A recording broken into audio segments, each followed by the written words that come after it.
it, Sarah. All day. Hell yeah. Arm wrestling's about to take place. Yeah.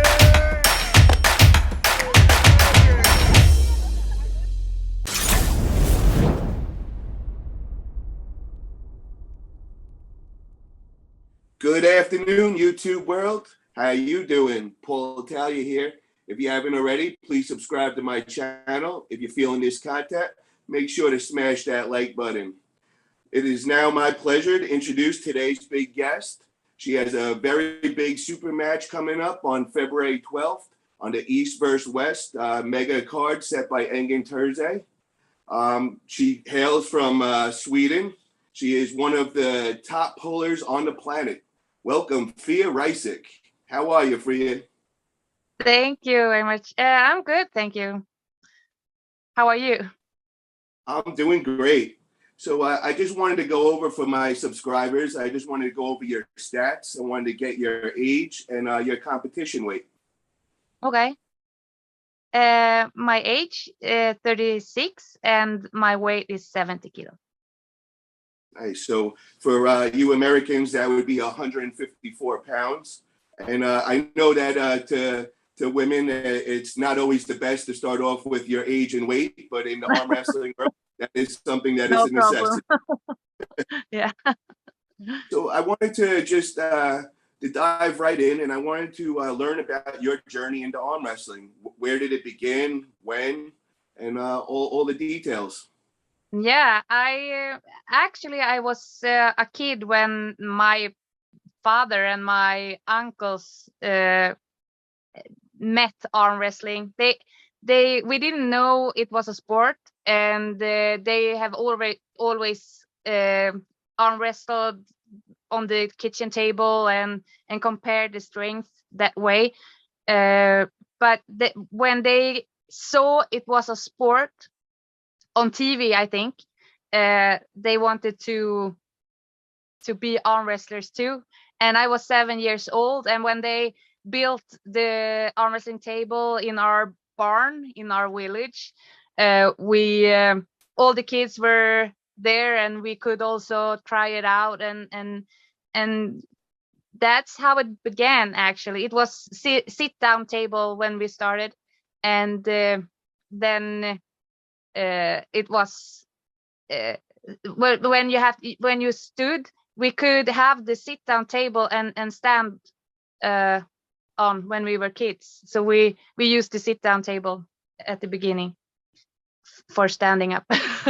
and yeah, and then it just they loved the sport and we loved the sport, and we just became like a arm wrestling village. And yeah, we when I was younger, we were 16 living in my village, and we were 3 world champions. So Wow. that, yeah. So during this time in Sweden, what was arm wrestling looking like? Was it a very popular sport? Did everybody know of it? Was it right at the very beginning? Yeah, it was right in the beginning. No, when you talked about arm wrestling, they were like, "What is that, a sport?" Yeah, like we thought it was like, can you compete in that? And no one knew actually how the real sport was. They thought, like, for many years, people said to me, "You're cheating, you can't do that, you can't bend your wrist, you can't go with your body, you can't." And it was hard to get people to know that this is the sport, this is how you do it. It's not like you do it when you're drinking beer in a bar or something. It's a sport now. So it took a long time to make people in Sweden to know and to accept it as a sport. Now, you said you learned from your father. Did your father also compete? Yes, he did. Yeah, for many years. He stopped when he was 60. He made his last world championship when he was 60, and he got a bronze medal, and I got the gold in the same championship. So that was nice. Yeah. That's very Yeah, and he was also the trainer for the arm wrestling school in my hometown town. very Yeah. cool. Now, what Mhm. what is the name of your team or your club? Uh, it's active arm sport. Okay. Yeah. Now, I know Sweden is known as kind of like the mecca of arm wrestling in Europe and all that. So, how did you guys get that reputation? Is that because you guys got a very big population of pullers, or you guys are just very high level pullers? Um, I'm not sure about that because we have always considered the Russian to be the mecca of arm wrestling, and them being the ones that brought the best to the championships. But compared to Russia, we are a small country, and we have a lot of good arm wrestlers. So yeah, I'm not sure what to answer that question because I don't think we are the mecca of arm wrestling because we are a small country. Well, the reason why I say that is I believe the name of the club that you're associated with, is it the Stroman Club? Is that Yeah, yeah, Storuman, that's my home club. Yeah, but I'm not competing that for them right now. I don't live there. But yeah, yes, I Storuman Armsport is where I started, and they have been growing a lot, and they have been from the beginning. They were really taking on the kids into the sport, um, and I think that's why they grew so fast and have so good people because they were always the focus was on the kids, on the youngers. So and it still is, and also they made this arm wrestling school that's not common in Sweden. I think it's only this school that is, and that was the club that made it happen. And so yeah, Storuman really is the arm wrestling mecca in Sweden. That's for sure. okay? So if you had to pick one arm wrestler as you were growing up that you could say kind of inspired you to reach the levels that you've reached in the arm wrestling world, who would that be? When I was a kid, we had this club member. We didn't have social media and stuff, so you could see people all over the world. It was I saw people in my town and got inspired by them. So when I was a kid, we had this girl going to Canada for the Worlds. I think it was like 94 or something. It was early 90s, and she got the 7th place, and we were so proud of her. And she came home, and she was like a hero for us. And then of course I had my cousin Heidi Andersson that went to Japan and won her world championship when she was 18 years old, and also that was really inspiring. But then after that, it's you have seen so many great people and arm wrestlers, so it's like it's now I can just say it's the whole situation, arm wrestling, and the family, and all the people together that makes this sport amazing and so great and inspiring. Very cool. So I also know that you were a WAL athlete, and you also are the first woman in 2016 to hold both hammers for both hands. That is a very impressive feat in itself. So I just wanted to know, how did the whole WAL happen? How did that all? How did you get contacted? And Can you give me a little background with that? Yeah, that was I don't know really what year they started, but they had like in the beginning qualifications from each part of the world. So we had to qualify in Sweden for this competition, and then when you qualified in Sweden, you had to go to Europe to qualify, and we went to England. And then when you qualified from that, you could go to USA and compete in the finals. So actually, I don't know how the WAL came to Sweden. I just got into it because the chiefs here said that this is gonna happen, and do you want to qualify? Yeah, so that's how it began. And who was your first big match in WAL? The first time I competed, it was not a super fight thing. It was like first, it was everyone that qualified was there, so it was like a qualification and then a final.